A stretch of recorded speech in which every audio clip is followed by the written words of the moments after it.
Hey everybody, and welcome to another edition of Schmoedown Night in Canada.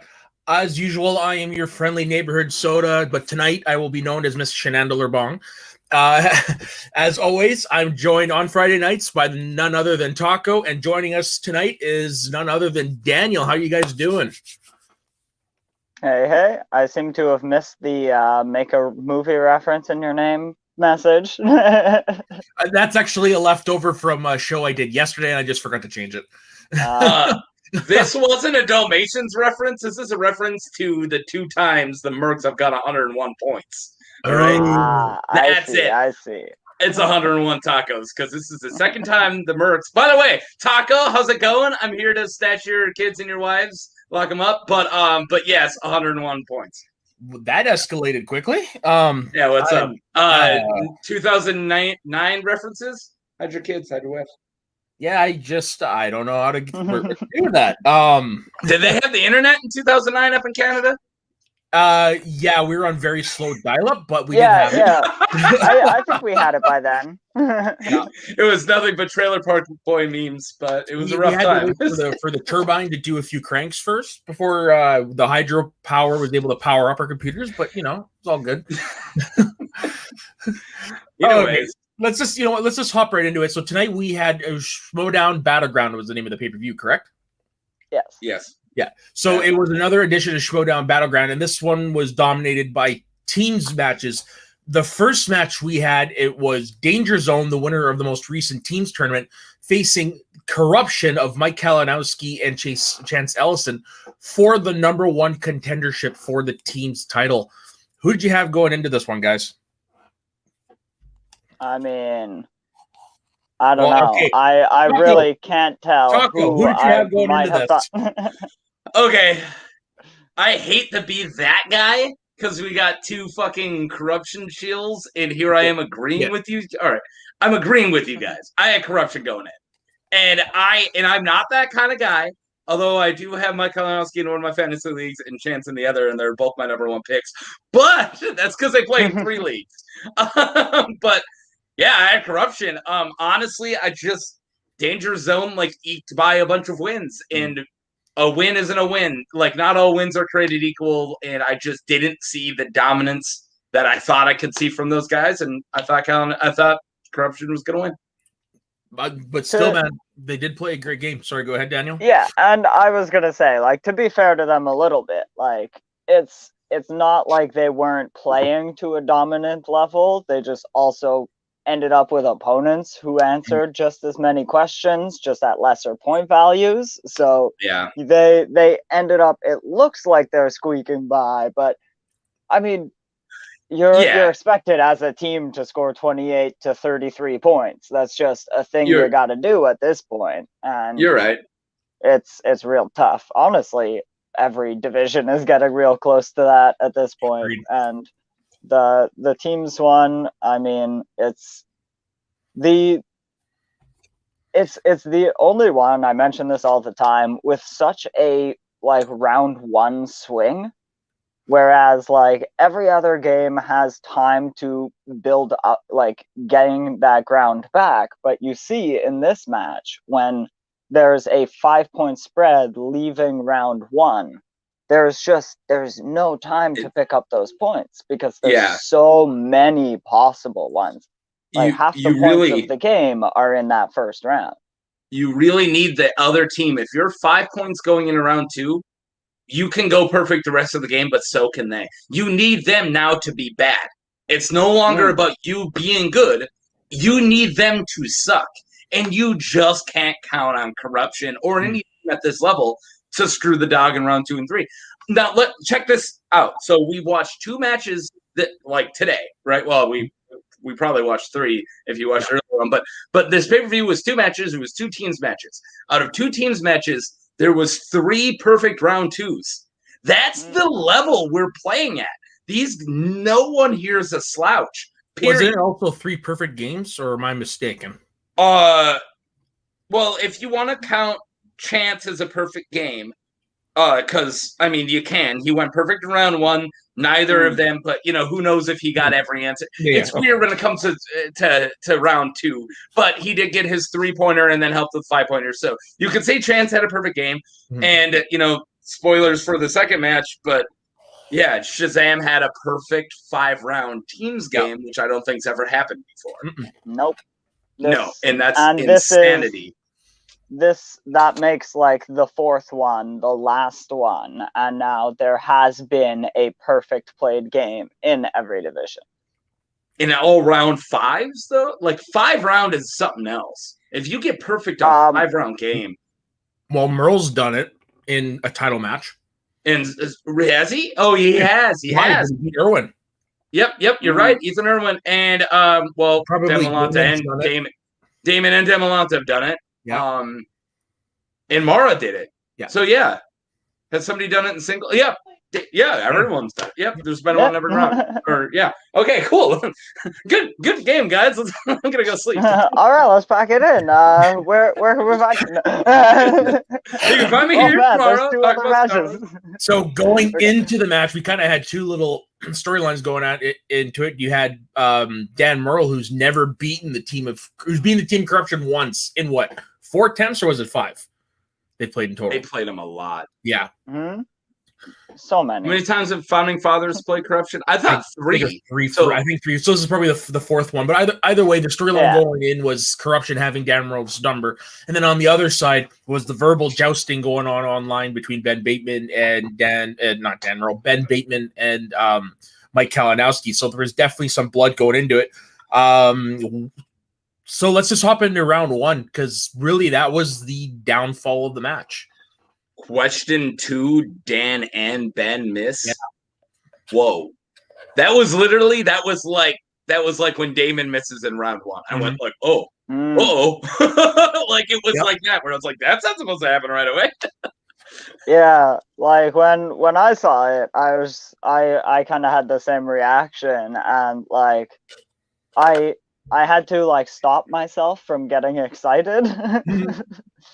And then like, but what I did like focus on and wanted to get excited about is like, I just want to see Ben Bateman score less points than he claimed Kalinowski was going to score. And that's exactly what happened. He did. Kalinowski missed. What did he say Kalinowski was going to score? I must have missed it. I believe he said like, like Chance is going to go perfect. So like, as long as you get 5 or 6 in round 1, you're going to be fine there, Mike. And then gotcha. Like Mike was on the higher end of that. He scored 5 points, and I believe Bateman scored 4. Yeah.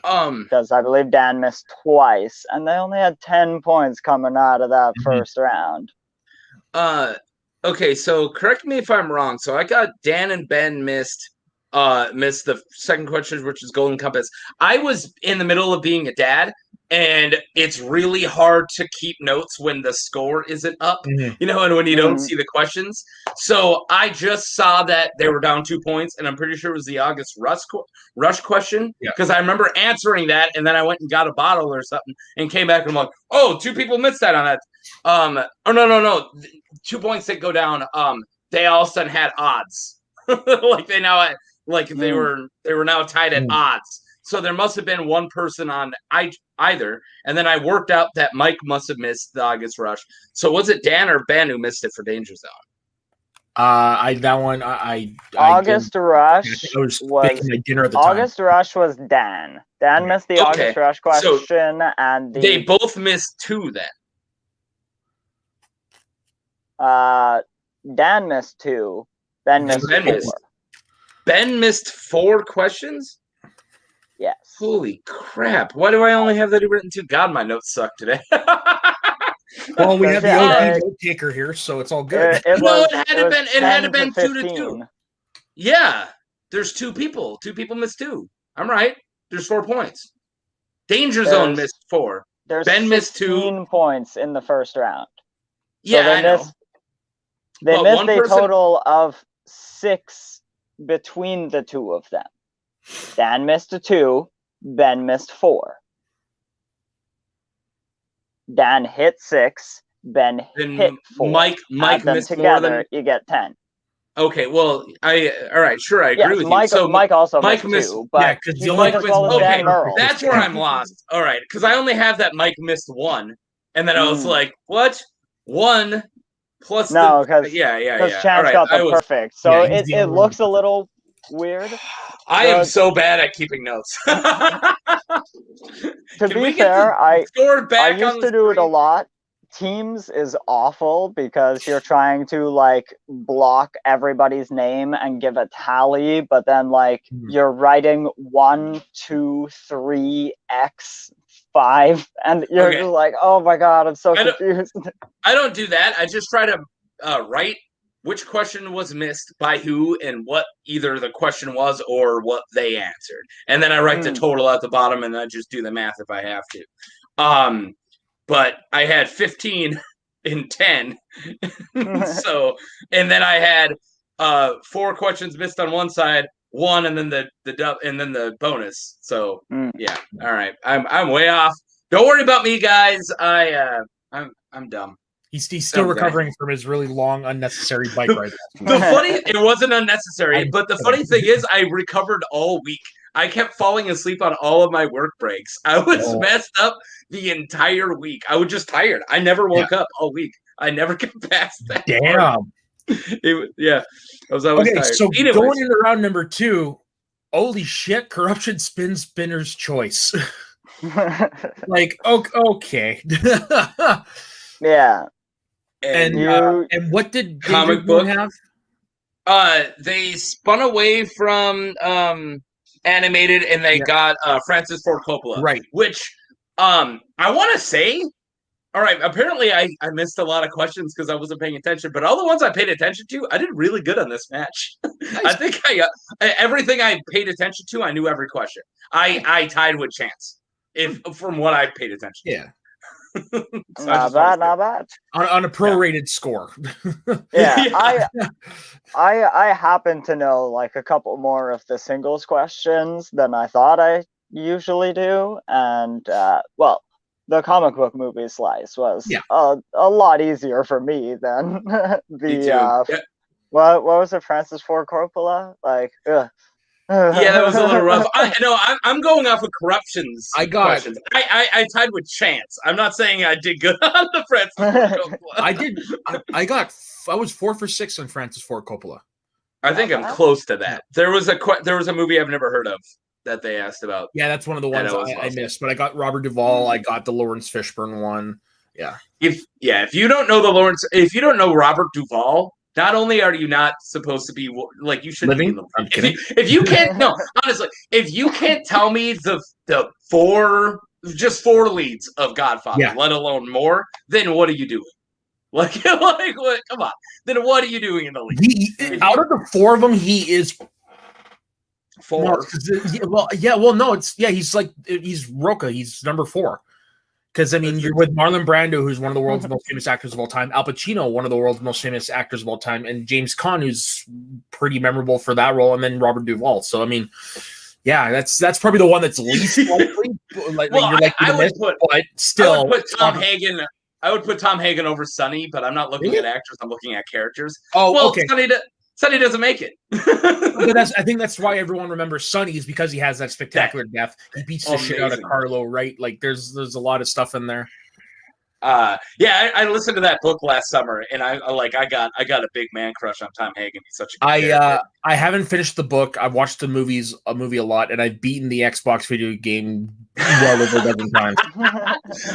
I'll tell you right now, book's super rough to get through, and it's not really like violence. It's just the whole 50s. Like there's a lot of 50s stuff in it. It's like, wait, you let your woman also make decisions? What are you like? What's wrong with you? And it's like, okay, I'm gonna plug one of Roca's podcasts. He does this show called The Cinephiles. I don't know if you ever heard it. Mm-hmm. Okay, earlier in the year, they ended up doing Godfathers 1 and 2, and I think each movie took like 4 episodes to do. Well worth the listen. Him and Steve Morris, worth the listen, dude. Good enough. Yeah. Okay, so Francis Ford Coppola, both teams go perfect. Yep. In round 2, and we're looking at 22-27 going into round 3. And then my wife started taking notes, and now my notes are perfect after this. Yeah, I was going to say your notes must be nice and legible now. Now they are. She's got Death Proof written so good. And actually, no, she wasn't paying attention to And what spelled number correctly, their probably. 3 point for chance was, because she just wrote chance equals correct. So maybe she wasn't paying that much attention. Okay. I dig it. Okay, so they I put mean- round 2, and then all of a sudden, yeah, they go into round 3 with a 5-point deficit. And yeah, what happens here? Especially with 3-point chance equals correct, you could have just copy pasted that from any of his matches. I honestly, chance is so good. It's so messed up how good. Like, Yeah, out of these unfair. 3 guys, he's the one who hasn't held a singles belt. Well, no, I guess Mike hasn't either. But still, like, he hasn't? Are you kidding me? Chance? Come on, Chance. Like, he's so, how I don't know why he's not an S tier freaking singles player. Because He is definitely an S tier teams player. He is, but if he were to dedicate his time to it, he would be. But he's more focusing on IG and teams right now. So one of the matches. How is Also- how? All right, maybe I'm ignorant, Yeah. but how is studying for teams different from studying for singles? How? It's No, not. maybe I'm ignorant. It's Okay, not. cool. I do think there's a little bit of difference because you're just kind of the structure of how you watch movies, because you're going to be switching from category to category, but you'll watch probably less movies in your partner's strength, and you'll kind of lean on them in those round 2s, and you'll broaden your strengths. And when it comes to the game itself, there's a dynamic, but yeah. And then also with both Mike and Chance, they also need to work in their inner geekdom studyings as well as all of that. So what I would also say is, given like being one of the youngest players in the league, there's only so many movies that Chance could have watched by this point. Yeah. That other people have years more of being like in the space and everything. So it definitely reflects in like 5-point questions and things that go incredibly deep, that like there are some movies that Chance just hasn't seen due to being a specific age. And like I suffer from a lot of those problems as well, which is why I'm a terrible singles player. And the fact that he is both a good singles player and also keeps getting the worst opponents ever because they're all tough, and also like gets so close to it every single time, it's just I feel so bad for him every time I watch his singles matches, but then I get to watch him in both other divisions. Yeah, he kicked ass. So I think because of his team pedigree, they never give him a really easy opponent, because we all know how good Chance is. So Chance never gets like a low ball, which I don't think you should get a low ball, but he never does. And definitely other team like legacy players, if they are down in their luck every once in a while, Christian's like, all right, man, play the wild berries. Like, all right, come on, here's some real rejects, just get some wins. And he also came in from the other leagues and like had this sort of reputation of having gone in and just like won belts in a bunch of them, and like gone to the top of a bunch of different of the fan leagues and other leagues, and was just kind of sitting around going like, call me, Christian, what's next? And there was kind of that when he first started out. And so that was when he started out, that rubbed me the wrong way, him and Oyama, the way their attitude coming in, but I've turned around on both. Well, their characters were so freaking similar. And honestly, Chance didn't rub me the wrong way just because it was where he came in. He came in immediately into a team with Kalinowski, who was already doing almost that exact same shtick, into a heel team at the time was KOrruption Volume 1. It was the Knapsack Grays. But I think so that was more luck than anything else. else. Yama rubbed me the wrong way for a long time. I was like, I'm never going to doubt the guy's play, but I I remember he did a rundown where he was a complete dick. Yeah. And it was like really, it wasn't funny. It wasn't charming. He was just being an asshole. Yeah, it's like, and who the fuck do you think you are? That's what I yeah. And then it was like, cool, you got to win. Drop the character and let's talk. Like, why did you agree to be here if you don't want to be here? And then the second time he came on, he was 100% human. He apologized for being a dick. And that was like when, like, kind of his beef with a couple other people in the league. And now I love Oyama. He's one of my favorite players because he turned his attitude around and his gameplay is still like, I think he's the favorite out of that mini tournament coming up. I do. Yeah, he won me over because he changed and he put the effort into it. See, I kind of like, I missed that rundown interview until after everyone had freaked out about it. So when I went and watched it, I had like all these built up expectations, and I wasn't as put off by it because you knew it was gonna were.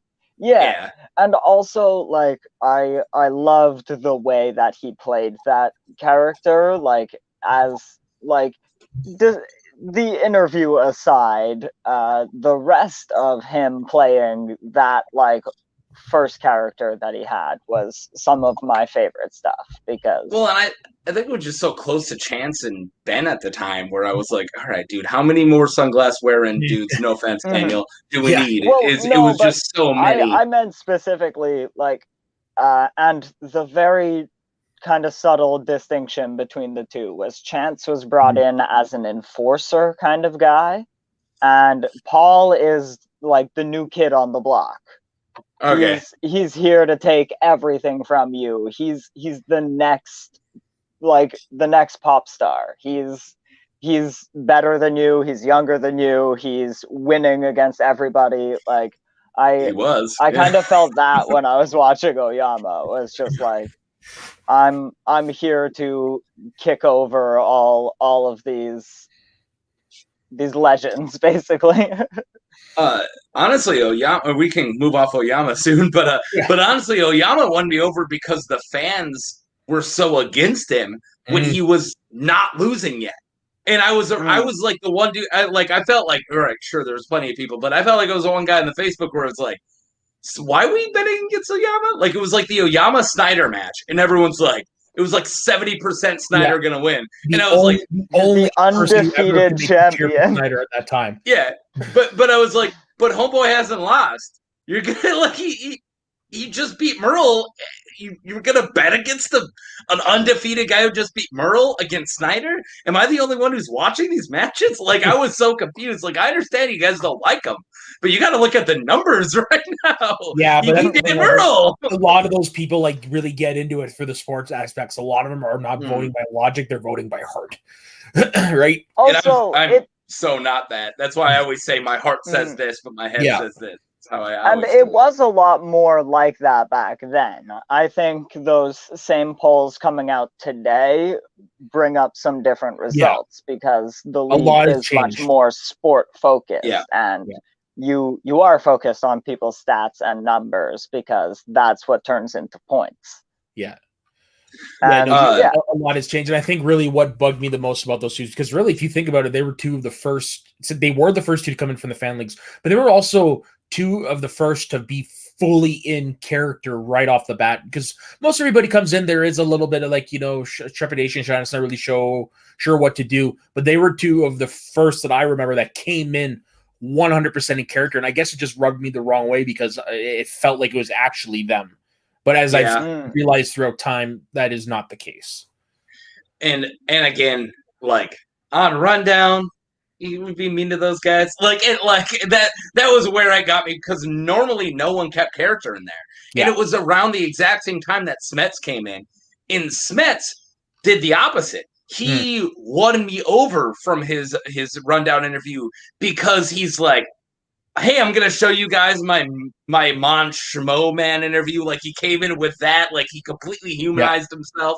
And then he's talking about his editing job and how he's watching 5 movies a day. And he was this likable human when all we've been seeing is this machine. So, like, he did this complete opposite thing. And then Oyama came on, I want to say it was a couple weeks from each other. Like, it was all that same era. And then Oyama came in, and then he was just like kept in character. He was a dick to both of them, and I just maybe it was comparing those two where I was like, dude, who is this guy? Yeah, but Oyama's part of this match, right? Yeah. Yes, absolutely. Smets was. I forgot that Smets' promo was so in good. the promo. Daniel, did you watch the promos? Spoiler alert, Paul Oyama is Jeff Sneider's mystery partner. Oh my God, I would have loved that. But that's funny that you said that. Daniel, it's so funny you said that because my wife pitched that. She knows nothing about factions. She knows nothing about that stuff. But I was like, I wonder who they're going to give Sneider or give pair with Sneider. And she's like, who's the guy who was playing with Lon who did really good, but Lon sucked and they totally lost against Shazam? I'm like, Oyama? She's like, maybe they'll just bring in Oyama. I mean, he's really good against Shazam. Like, I love your logic, but they can't. Yeah. So to wrap up this match, it ended up KOrruption ended up winning over Danger Zone. They went right down to the last question, as you would expect between these two teams. And now KOrruption is on its way to face the winner of the next match we are going to be talking about for the team titles at Collision, if I'm not mistaken, correct? I believe so. Yeah. I'd assume so. I think there's one match of each at Collision. It would make sense. So it originally 37-32. I wanted to throw. That's why I wasn't too sure if it was still by 5 or not. Yeah. But anyways, so going into the last match, it was being advertised as the odd couple of Mark Andreyko and Jeff Sneider defending their newly won titles against the former champs of Shazam, William Bibiani and Brendan Meyer. And then out of the blue this week, Andreyko steps down and has to retire temporarily because his personal life's getting busy. And all of a sudden, whoops, we're without a partner for Jeff Sneider. So some finagling happened. Jeff got to choose his own partner. Who is the partner, guys? Jacoby Bancroft. Yeah. It's Paul Oyama. I just said it before. It's Paul Oyama. My wife was right. No. God, my head would have exploded. It was really Finn Draco. If they had done that callback, I would have laughed. No, honestly, I did kind of think the only way you could do that is that Tom Dagnino comes out dressed as Mark Andreyko. Okay, I explained the Finn Draco thing to my wife, and then she started going, "I want that now." She's like, "Finn Draco." I'm like, "Honey, you have to show her." She's like, "But it would be so good." I showed her everything. You have to. So you showed her the match, okay? And actually, I can attest to Ben's comment here. He did call it a good 2 minutes before Janine came out on the screen. But did anyone call it like it was between her and Bancroft? Everyone's been talking about that. And by the way, how's it going, Ben? I heard Damon's name as well, and I did hear a few other names. Yeah, when we were going on in our chat, I was definitely pushing Janine a lot. I thought, and I was pushing Bancroft. The IG specialty that Janine has, as well as I just do think the differences of knowledge were just right for those two players. Whereas Jacoby would have been a fine choice. I don't think that's wrong at all. But maybe if you throw someone like Jacoby and Hannah together, you have an interesting pairing there too. If this is the formations going forward. We talked about this a week ago today, last Friday. I was sitting in a cabin. My back hurt. You guys remember? You guys were all here. I believe me and Daniel hung out afterwards in the stream. Suck, baby. But anyways, the names that were thrown out of that league that made sense were Damon, Hannah, Bancroft, and Janine. And following Daniel's normally sound logic, you want to go with filling in the gaps of Sneider, right? Because Andreyko had his comic books, so he could fill that in. And so it went to either Hannah, Damon, or Machine. But I just really I love Bancroft. Just seeing him go 100 on his first in his outing, and then seeing what he Sure, he didn't go the most amazing thing ever on the free for all, but he definitely did better than a lot of people in the free for all, and he showed me that it wasn't a flash in the pan, and I was like, dude, give this rookie blood, this new blood, a chance. Who cares how many games they've run? Maybe you could be a champion after your second match. Who cares? Like, why not? But I do think Janine, out of the other choices, was the best, and It's the most logical. Yeah, it is. It's definitely the most logical. Because she definitely fills in Snyder's gaps like Andreyko does, but I think she fills in more gaps, as was shown by that Frank Capper category today. Yeah. Yeah, that, like, honestly, seeing it in practice, if Frank Capper was there? Yeah, Frank Capper was Janine again. They landed on it. I missed what they rolled, and I assumed it was classics by the questions. I wrote classics. Well, you're not wrong, but no, it was Frank Capper again, and Janine swept the round. Yeah. Again? Yeah, and like Schneider just sat like this the whole time, said, "Yep, I agree. Final answer." Yeah, he even said it as they were going in. He's like, "I trust you," because clearly, like, it was one of the 3 choices that they picked 2 of, and like that was Janine's submission. But it's exactly what you said. Filling in the gaps. Yeah, and yeah, he was just like, honestly, I'm gonna let you lead this, and he like threw in one of them before she had like said it aloud, and she was like, yeah, that's right. And then 2 others, he confirmed her answer, and then the others, he was just like, I'm just gonna go with you. Sure. There was one that said it for sure, but it was when they went forward with Capra, that's where I'm sitting there. It's like, okay, yeah, I think she's the perfect choice for him because of what I just said. She fills in those same gaps as Draco, but she fills in a few more as well. Soda, could you bring up Ben's question? Yeah, is Machine good at IG categories? Yeah, did she played an IG? Did she get a win though in that tournament? It's a year ago. I can't remember. Hold on, I got the Schmoedown. She lost to Elba. She lost to John Humphreys, but it was a very close match. And I remember what I was doing on that. I was kayaking at a lake at my wife's in-laws. I was kayaking around a lake, and sitting on the kayak, I had my phone, and I watched in the middle of the lake with beer in the kayak. I watched that match. Wow! Hoping I didn't topsy turvy and the phone go in. Like, sitting like, oh my god. Yep. But that's a hell of a way to watch a match. Sun on you, beer, water. It was great. Yeah. Anyways, shit. How are you guys doing? I'm doing good, but you know what? Let's just get right into the match. So the first round. Well, wait. Before we get into the match itself, excuse me. I'm not sure. Yeah, I know. I've been sitting here wondering if I should bring this up or if I should completely not bring it up because it's bullshit that anyone should even suggest it. But like the number of people going on about how this is a new team and it's not the odd couple and they shouldn't be allowed to defend the belts, and like, I know I'm so mad about it, and I just think that like, research your 1990s WWF, you'll see there is wrestling precedent for this. Did they fire Andreyko? No. Was it their fault that Andreyko's gone? No? Then back off. It's not their fault they're in this predicament, and they earned it. Sneider, they won they got the belts, man. Like, honestly, they didn't win this out of a lottery. They earned it. People got to remember, this isn't these people's primary source of income. This they do for fun. Yeah. So I'm pretty sure Andreyko got something big for him to step away. Plus, there would be something there anyway, like, even if because as we get into this, we're gonna have some new teams champions to talk about, and I'm not just talking about Janine, clearly.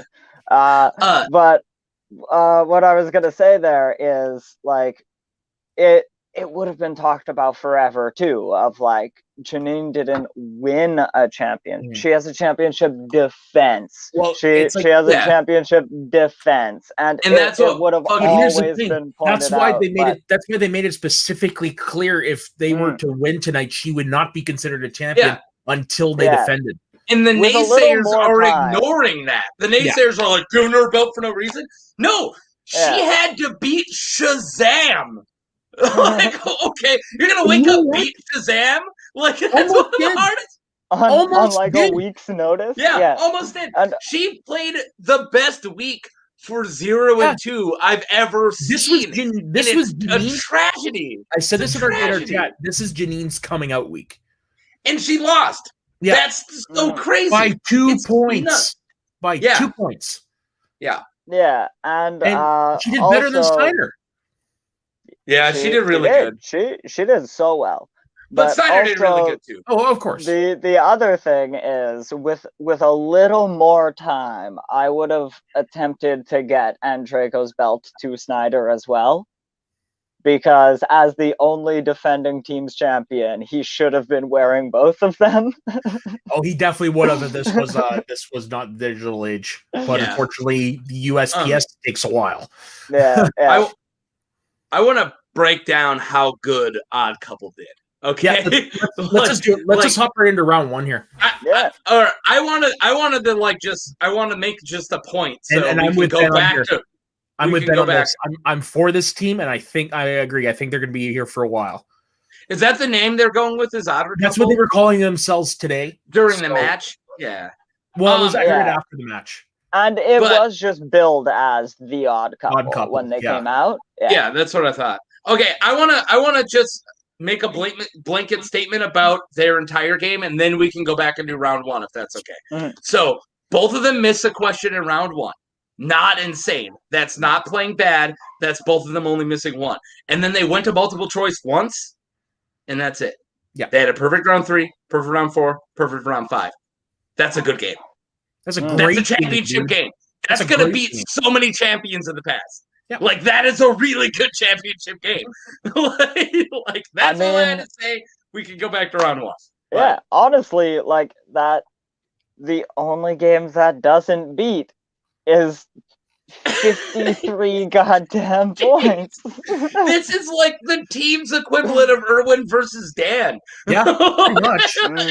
It's like, but Irwin played the game of his life. Yeah, well, Dan played the game of his life. A little bit better. Yeah, he played the best game in the division. And that's what happened tonight, pretty much. I was yelling sudden death. I think I even typed it into our chat. I wanted them to miss it because I wanted sudden death so bad. I'm like, I'm greedy. I said I didn't want sudden death so I could go get one of these. I wanted to end. I got ice cream I want to go get. Anyways, that's my impression of soda. Yeah, fuck you. I agree, Ben. It's a great game for a debut. Yeah. Yeah. I just saw idiotic. Yeah, okay. I thought he was calling me idiotic. I only saw idiotic, so I assumed it was an insult against me. I got bad. I got bad self-esteem. Yeah. All right. So round 1. Yes. So let's hop into it. Yeah. So Shazam perfect. Sneider and Janine each missed 1. Holy shit. Mm-hmm. Yeah. If we just talk about every round, we're gonna be done. It is, yeah. Okay. It's like nothing to talk about. Yeah. So that's basically what it was. Shazam goes perfect. The other 2 miss 1 question each. Round 2, the Odd Couple's allowed to spin first. They land on Frank Crapper. They keep it because, as we saw last week, Janine swept the category. She does it again. Back to Shazam. They spun. What did they spin again? Mel Brooks, right? Yeah, because I remember freaking out because it's Mel Brooks, and they went perfect. They went perfect as well. Mm-hmm. There were a few of those as like Shazam went perfect. Oh yeah, Shazam went perfect in this round. Weird. Yeah. If my audio just changes because my headphones died, so I threw them. Oh, nice. Also, if you're wondering, round 3, Shazam went perfect. Yeah, but we haven't talked about round 1 for Shazam yet. What did they do, Dan? Perfect. They went perfect. They went double dewberries. Say it right. They did the double dewberry. Oh, my bad. I should have thought of that. Yeah. That's what I write now. If anyone gets a perfect, I literally write dewberry on them. So, okay. And then going into round. Sorry, Daniel. Go ahead. Yeah, I only consider the double perfect the dewberry because it was that pure perfect moment. I can't believe Dewberry got it perfect. Like, I love Dewberry so much. It makes the mythos of Dewberry so much better because it's like he's a really spotty player, but that one time, yeah, it's cool. Like you guys want to talk about Dewberry for 30 minutes? Yeah. It's like Stacy. She's up and down, but that one time she knocked out. Yeah, I have like this huge argument about how like, yes, a spotty player, but never a bad player, Elliot Dewberry. Yeah. Like Yeah. I have some cases for that man. And I don't think he's a bad player. I don't think I'd ever consider him a bad player. He's mid card. I'll give him a lot more credit when Dave's not around. Yeah, that's true. Dave has made it known his favorite team is the old team ETC, and his very first match was watching them compete in season 2. Yeah, I remember that. Yeah, and then he also loves the Wild Berries. Yeah. And Were they I not love Machinima Shannon for first? destroying. That's what it was. the Yeah, when they were Wild Machinima. Berries. Yeah. You know who they played against? Because this I is the don't- first meme I made. They played against team. It was Team AMC. That's how long ago this was, and it was Dennis Zhang. What's that guy doing nowadays? And R.I.P. Big Sweaty, John Schnepp. And I recently found out that John Schnepp did the voice of the Wisdom Cube in Aqua Teen Hunger Force. Really? Yeah. Okay. You're welcome. Yes, that's John Schnepp.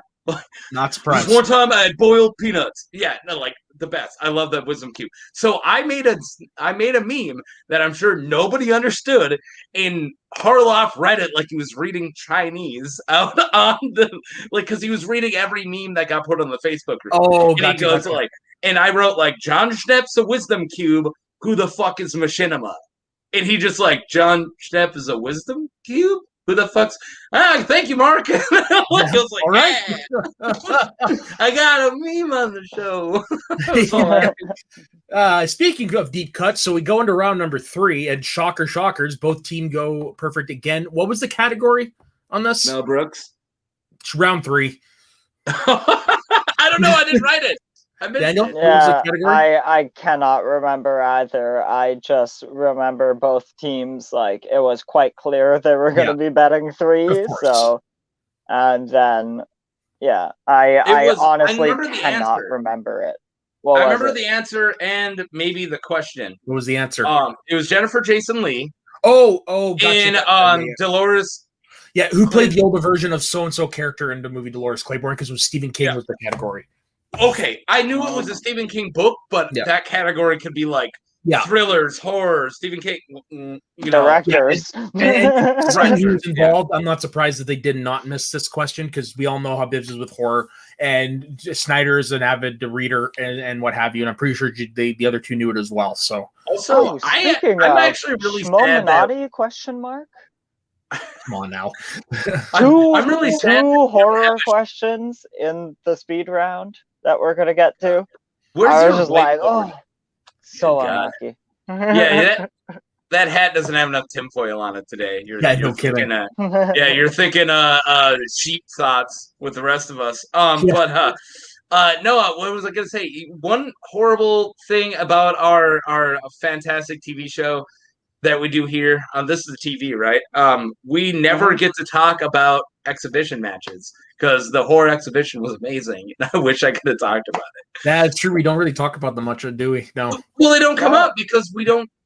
It's not a thing we talk about. But yeah. Also, like other than like the select few, most of them are Patreon matches, which kind of like that's true. It's two different but so are things. PPVs. No one's watching this today. Who isn't a patron. But my point was kind of like, are we allowed to talk about the things that are behind the paywall with impunity? And on the other hand, even if you were allowed fully and it didn't matter, you have a very select audience for Patreon matches. Okay, can I just make one gripe about the damn freaking channel, and then we move on? Frenchie's going to call me at 3 a.m. complaining about my complaining now. I was about to say, but the horror exhibition was a public match. It was on the Skybound channel. So, yes, we can talk about it. That is quite the freaking detour to get to that answer. No, well, it's because but let me explain it.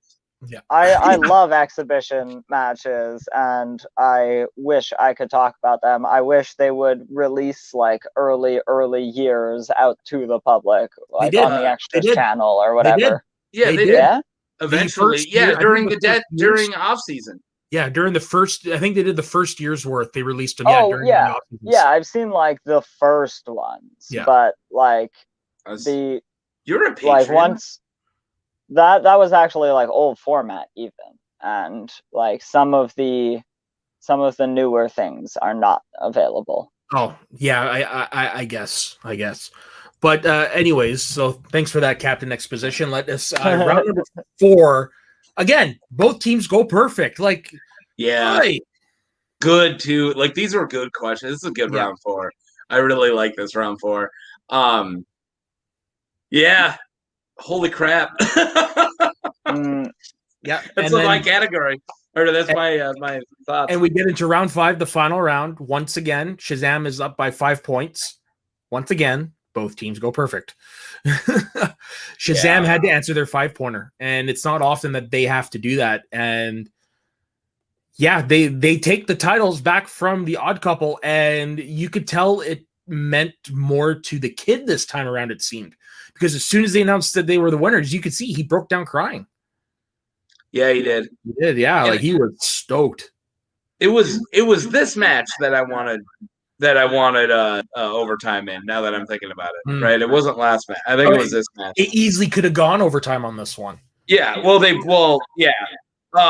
that finest hour question, I thought they were going to get wrong because Shazam's 5-pointer, Bibbs pitched Deepwater Horizon, and I was like, overtime, and then it was like, listen here, you stupid little idiot.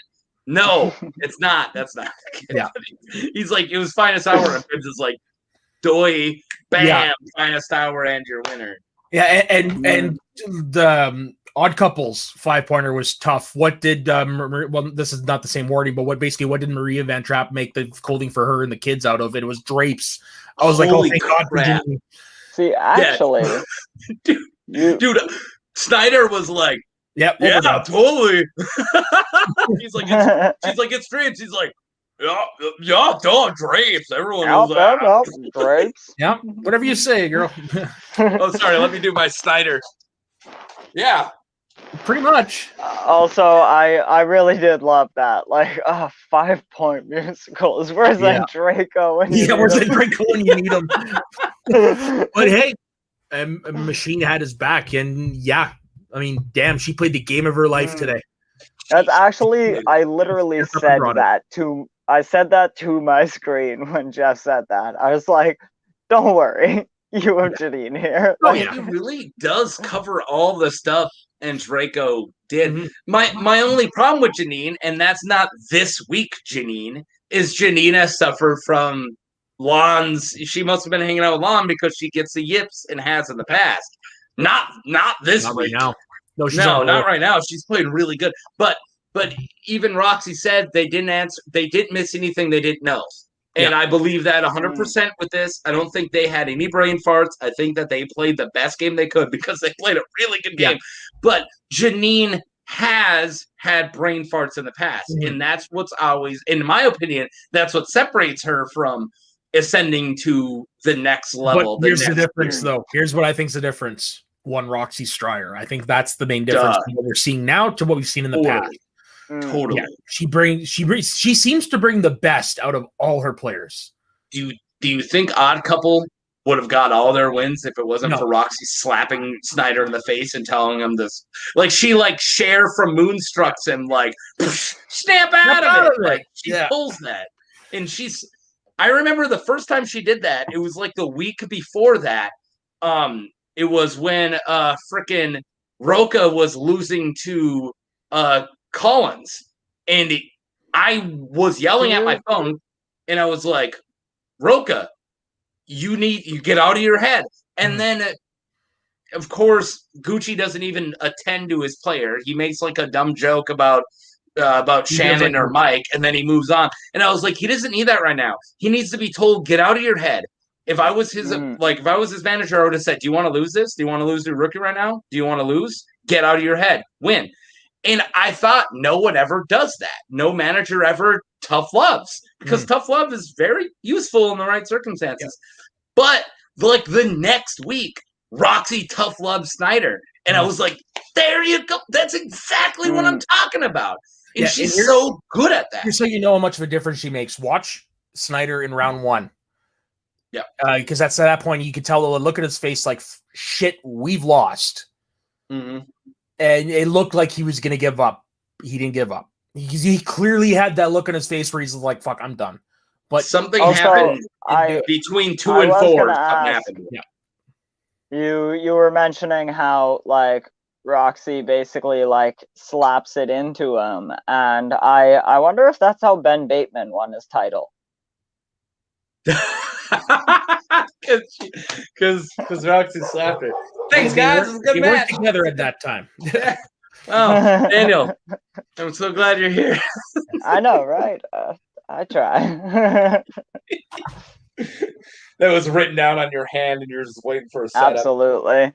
Where do you think my whiteboard is? I do It's love just how many jokes. people are named Ben Rayner in our chat today. There's like got to be 4 people all with the same name. And one Schmoes of the North. Yeah, whatever that is. Ben, thanks for. I feel like we're playing a concert to the one dude who's like, yeah, just sitting in this crowd, just sitting there holding streamers, going, "Yay!" All right, here's a tangent because we're moving through this rather quick. I got a small tangent, and it's just I got reminded with the Ben Rayner being our one guy. CCR, Cretan's Clearwater Revival, played Woodstock at like 2 a.m. So every band before him pushed it like an hour, and they played in the middle of the night. And everybody was laying on top of each other because they didn't have tents at Woodstock, so they were sleeping in the crowd. And they were just rocking. Like, you see videos of this, they're just killing it. But it pans over to the audience, and everyone's asleep. And then finally, John Fogerty's like, is anyone awake out there? And he hears one dude in the distance like, I'm with you, John! And he's like, we played for 500,000 people to one guy. Nice. And that's what I feel like right now. Like, we're broadcasting to the world to Ben. I just thought of 2 really ridiculous things that we could have done rather than like replace Mark Andreyko on The Odd Couple. There's Lone one, Snyder. and again, your wife will be really happy about this. Paulo Yama cashes in his free-for-all chance, and that's how he becomes Snyder's partner.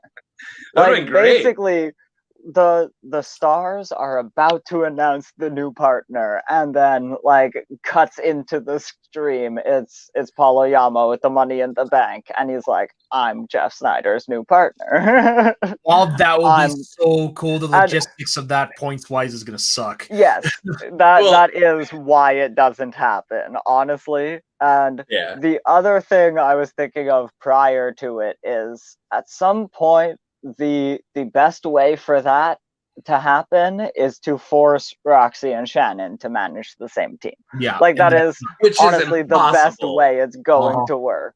That's like sharing Spider-Man. And like I saw somebody mentioning in the group like the funniest thing Grace could have done was force, I don't know, Adam Collins to be Jeff Snyder's team's partner. Yeah, breaking up Deception, like you deserve to get pistol whipped for breaking up Deception. But I don't think you have to necessarily. Like, especially if it doesn't work out. Like, you can set up contingency plans like that, and you know, sometimes the dice roll badly, and you will have to make a new storyline. But you know, maybe that will actually afford greater opportunities. The other funny thing would be Paulo Yama also cashing in his shot, but he just wants to play Jeff one-on-one for the team's belt. Well, technically he's allowed. It is a contract to a match. That's funny. Like, I'm going to play for the team's belt. So the team's belt only have one defender. I'm one person. Since this whole episode has been talking about Paulo Yama, I do want him to cash that in, but I'm almost feeling now that Mara's out of the way, I don't think Oyama could beat Mara, but I wouldn't put it past him beating Kalinowski. Yeah, and our resident That would have been amazing. That would have been amazing. Call it Tampa Bay. Boom. Because it's Gronk and Tom Brady back together. Call it Tampa Bay. Honestly, Wham, that's your best team right there. Only way I would have ever seen that happening is if Rushmore shipped the bed in the first game. Which, no. Yeah. Well, the funny thing is, Jeff Sneider. That's the only way I could ever see that happening. You can't. You wouldn't be able to pry JT from Gucci's fingers right now. Nothing they could offer Finstock. He's his, in my opinion, he's his best player right now. Like, you don't get rid of him. Sorry, Daniel, go ahead. There was so much mention of it, and like there's no way that Tom would get rid of him, and if he did, it's going to cost everything. Like one guaranteed that costs her Zach Burkett and gives Gucci a second player in the Star Wars tournament. Like that is the very floor. I'm asking for Burkett plus, obviously. And you go Burkett plus, I don't know. Do we need IG? You pick Hannah. Do we need another singles? We're taking Janine. Do you want for that? You're going 2 roster spots, maybe a draft pick. Like I don't think Sneider has. I mean, I don't think Roxy has the guns right now to even pay for that. Like, I don't think her. No, like her. I gotta bounce out for 2 seconds. I'll be right back. Okay. And the other thing would be like they mentioned on the rundown that last year JTE was a star. Yeah. And so if this had just happened a different year, it would have been a no-brainer to bring them back. I never even thought about that. I never thought about that. Yeah, did you catch that, Taco? That because JT, could you imagine if this happened last year when JT was part of the Stars? Oh yeah, it would have been amazing. Yeah, it would have been Patriots. The Patriots would have been back. But you don't break up. Yeah, but you wouldn't want to break up our couple. So yeah, if Andreco got whatever it was, like Daniel then, said, if what happened this week happened last year, you could have slid easily JTE into that spot because he was on Roxy's faction. And the other thing would be that a lot of people mentioned both those teams, Shazam and the Patriots, sit at 9-2. And it would have been cool to throw 2 9-2 teams at each other. Yeah. Well, I can't believe they're not like they now have the best teams record. I know. Could you ever imagine like Patriots losing the top teams record? Like I didn't think it was ever going to happen. Never would have. But of course, we now have a 10-2 Shazam team. didn't do that many defenses. Like there's still records that Patriots still have. Oh yeah, for sure. Yeah, for sure. And because of the things came in different eras and stuff like that, there's all that accountability into it. Of course, there's 1,000 records that Shazam holds that the Patriots wouldn't have dreamed of. Yeah, exactly. 53 freaking points. And I mean, on top of that, like it's not even just they have the current highest scoring teams championship match. They have the highest scoring teams regular match. They have the prior to 5150, I believe, they had one of the highest scoring matches ever between the two parties. And now they're tied. Yeah. And like literally they've had so many different records, Shazam, in their like pretty short time even. They've done it in at least as short a span as the Patriots, because they were around a while, but not all that long in the grand scheme. Is it safe to say then that that Shazam is the greatest team of all time? I've been saying it for a bit, but I think they're the great. I absolutely think they're the greatest team right now, and I don't think that's disputable. I agree right now. Honestly, and I would have said that before today. Yeah. I would argue with a lot of people that the Shire Wolves were a better team than the Patriots, but then I had a tougher time. Like, basically, if you put all of them up against each other 10 times, right? Who's coming out more often? I picked Shire Wolves over Patriots, but I think it's kind of 50-50 with Above the Line. And then I think Shazam. Odd Couple beat Shirewolves twice, right? Or just That's once? true. Yeah. No, once. Yes. Once. I mean, if I had to Rushmore teams, so an 8-man Rushmore or in women Rushmore, like I liked Above the Line. I'm like there'd be 5, but it really would go Odd Couple. God, I hate leaving out top 10, but I have to say Patriots, Odd Couple, Shazam, Shirewolves. Like I feel like you have to. And honestly, like I do believe you need to leave out top 10 at this point because they were up there, but like we've had so many good teams join that unfortunately they are just getting pushed further down the list. That's just the sad truth of it because they were a great team in their day. Yeah, and I love Matt Nost. He was one of my favorite personalities, but I agree. At the end of the day, he was never going to put the study time that was required, and so he was a part-time player. Yeah, exactly. Yeah. I believe any of those teams, including reuniting the Patriots today, takes top 10 in a good 7 out of those. Well, because 10 you're games. not reuniting the Patriots, you're putting today's Sneider and today's JTE, which are not the Patriots anymore, in the same team. Like that's these guys can compete now. Maybe not those guys, but these versions of those people. I think those Patriots would kind of be better at today's game than they were at their time's game, like accuracy wise anyway.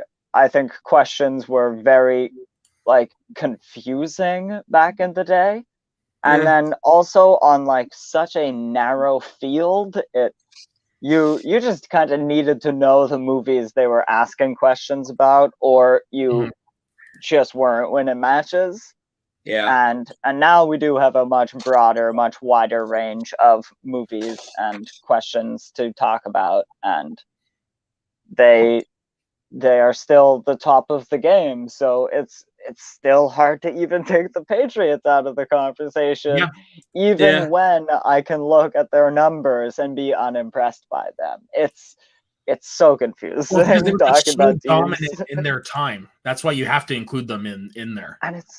And it's fucking insanity that none of these teams we're talking about have Dan Murrell on them. Yeah, well, he's never been the GOAT of teams.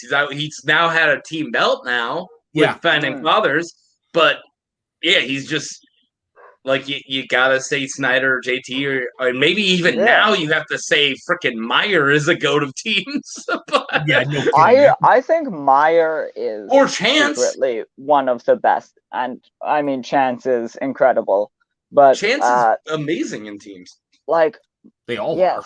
But I do need to give it to Meyer in a very specific way, because while Corruption does join together and go on a run, and their record is very good as well, they've taken a few more losses. But Brendan has such a short history in the league. This is his 3rd season.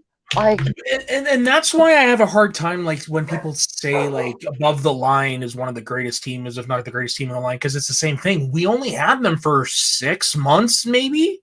Yeah. Well, they did do the end of one year and the beginning of another, and it's like we did. Well, they did have a great record and a memorable run. You can't compare it to teams like the Patriots and. I mean.